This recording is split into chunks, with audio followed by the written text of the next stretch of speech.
லீவெல்லாம் வந்து holiday shopping எல்லாமே வந்து நம்ம வந்து கிராஸ் பண்ணியாச்சு. நம்ம இப்போ பார்த்துட்டு நெக்ஸ்ட் வந்து இப்போ வந்து ரொட்டீன்குள்ளே என்டர் ஆகிறோம். எல்லாருக்கும் ஸ்கூல் காலேஜஸ் திறந்தாச்சு. ஸோ எழுந்த உடனே ப்ரஷ் பண்ணிவிட்டு ஒரு சின்னதாக ஒரு க்ளீனப் பண்ணிவிட்டு நம்ம வந்து கார்கிலிங்லாம் பண்ணிகிட்ருக்காங்க.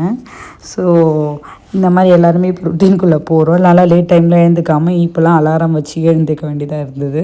ஸோ ஏன்னா லாங் டைம் லீவ் முடிஞ்சு இப்போ ஆரம்பிக்கிறதில்ல, அதனால அலாரம்லாம் வச்சு எழுந்துக்க வேண்டியதாக இருந்தது. ஃபஸ்ட் கொஞ்சம் இதுவாக தான் இருந்தது. But anyway we have to ரூட்டீன்குள்ளே போகணும்ல. ஸோ மார்னிங்கே நான் வந்து பிரேக்ஃபாஸ்ட்லாம் பண்ணிட்டேன். இது வந்து மார்னிங் வந்து இன்றைக்கி ரொம்ப வெக்கேஷனுக்கு அப்புறமா ஸ்டார்ட் பண்ணுறனால ஃபஸ்ட்டு வந்து பிரெட் டோஸ்ட் ரெடி பண்ணிடலான்னு சொல்லிட்டு ரொம்ப சிம்பிளாக பிரெட் டோஸ்ட் பண்ணிட்டேன். ப்ரெட்டு எக்கு தென் சுகர் எல்லாமே போட்டு ஒன்றா பீட் பண்ணிவிட்டு, நீங்கள் உங்களுக்கு என்ன நாட்டு சக்கரை கூட யூஸ் பண்ணிக்கலாம், போட்டு பீட் பண்ணிவிட்டு ப்ரெட் வந்து நல்லா ஹாட் மில்க் இதில் ஆட் பண்ணோம். நம்ம போட்டுட்டு நல்லா பீட் பண்ணிவிட்டு 4 ப்ரெட்ஸ் போட்டு எடுத்தாச்சு. சிம்பிளான பிரேக்ஃபாஸ்ட் தான் பண்ணிட்டு இருந்தேன். ஏன்னா ரொம்ப பயங்கரமாக குக் பண்ணிவிட்டு அப்படிலாம் வந்து மண்டே மார்னிங் ப்ரிப்பேர் பண்ணிக்க முடியல. So Monday morning easy breakfast ideas வந்து உங்களுக்கு வேணும்னா சொல்லுங்கள், நான் அடுத்தடுத்த வீடியோஸில் அப்லோட் பண்ணுறேன். அண்ட் தென் வந்து பேக் பண்ணுறது வந்து பாஸ்தா தான் ப்ரிஃபர் பண்ணேன். ஏன்னா அதுதான் ரொம்ப ஈஸி. ஏன்னா பாஸ்தா ப்ரிப்பேர் பண்ணுறது வந்து ரொம்ப ஈஸியாக இருக்கும்ல. தனியாக பாஸ்தா வேக வச்சுட்டு, என்னை பொறுத்த வரைக்கும் பாஸ்தா எனக்கு ஈஸி. அண்டு இதுதான் மண்டே மார்னிங் பிரேக்ஃபாஸ்ட்டு ரெடி பண்ணேன்.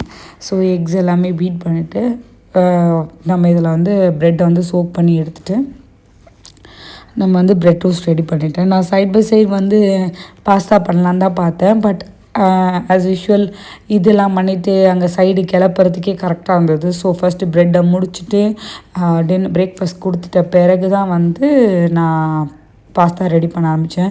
ஒரு 2-3 கிளிப் பாஸ்தா ரெடி பண்ணுற கிளிப் ஆட் பண்ணியிருக்கேன் இதில். அது பாருங்கள் எப்படி இருக்குன்னு சொல்லுங்கள். ஏன்னா சிம்பிள் பாஸ்தா கொஞ்சம் ராகி பவுடர் ஆட் பண்ணிக்கிட்டேன். ஏன்னா எப்போவுமே ஏதாவது ஒரு ஸ்கூப் வந்து ராகி எப்படியாவது ஆட் பண்ணிக்கணும்னு சொல்லிட்டு ட்ரை பண்ணுறேன். ராகி அதுக்கு முளைக்கடை வச்சுலாம் வந்து நான் ரெடி பண்ணி வச்சுருந்தேன். அந்த ராகி அந்த வீடியோ வேணுனாலும் நான் அப்லோட் பண்ணுறேன். ராகி வந்து முளைக்கடை வச்சு ஓகே. ஃபஸ்ட்டு வந்து ஆரஞ்சு பிளேட்டில் சும்மா ஃப்ரூட்டுக்கு ஆரஞ்சு டோஸ்ட்டு, அப்புறம் சோக் பண்ணி வச்சுருந்த ஆல்மண்ட்ஸ், இதெல்லாம் தான் பிரேக்ஃபாஸ்ட். அண்ட் தென் நான் வந்து பேக் பண்ணுறது வந்து தனியாக பேக் பண்ணிகிட்ருந்தேன். இது வந்து சாப்பிட கொடுக்கறதுக்கு மார்னிங் பிரேக்ஃபாஸ்ட்டுக்கு ரொம்ப சிம்பிளான பிரேக்ஃபாஸ்ட்டாக வச்சுருந்தேன். அண்ட் தென் ஆல்மண்ட்ஸ் வந்து சோக் பண்ணி வைக்கும்போது நம்ம நட்ஸ் கொஞ்சம் சேர்த்துக்கும் போது இன்னும் கொஞ்சம் நல்லாயிருக்கும். சோக்டு ஆல்மண்ட் இஸ் த பெஸ்ட்டுன்னு நான் சொல்வேன். அண்ட் தென் நம்ம இப்போ பாஸ்தா பண்ண ஆரம்பிச்சிடலாம். பட்டரை ஒரு பேனில் போட்டு சாப்டு கார்லிக், சின்னதாக மின்ஸ்டு கார்லிக் அதில் போட்டு கொஞ்சம் நல்லா ப்ரௌன் கலர் ஆகிற வரைக்கும் சாட்டே பண்ணி எடுத்துக்கோங்க. அது சாட்டே பண்ண உடனே நான் வந்து கொஞ்சம் வந்து வீட் ஃப்ளோர் இந்த மாதிரி தான் ப்ரிஃபர் பண்ணுறேன். மைதா இல்லாமல் வீட் ஃப்ளோர் அந்த மாதிரி தான் ப்ரிஃபர் பண்ணுறேன்.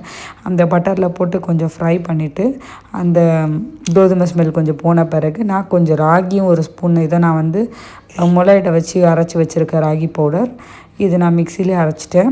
இது வந்து நல்லா கொஞ்சம் ஒரு ஸ்பூன் சேர்த்துட்டு இதையும் கொஞ்சம் லைட்டாக வறுத்துக்கிட்டு இப்போ நம்ம இதில் வந்து ஹாட் மில்க் ஆட் பண்ணுறோம்.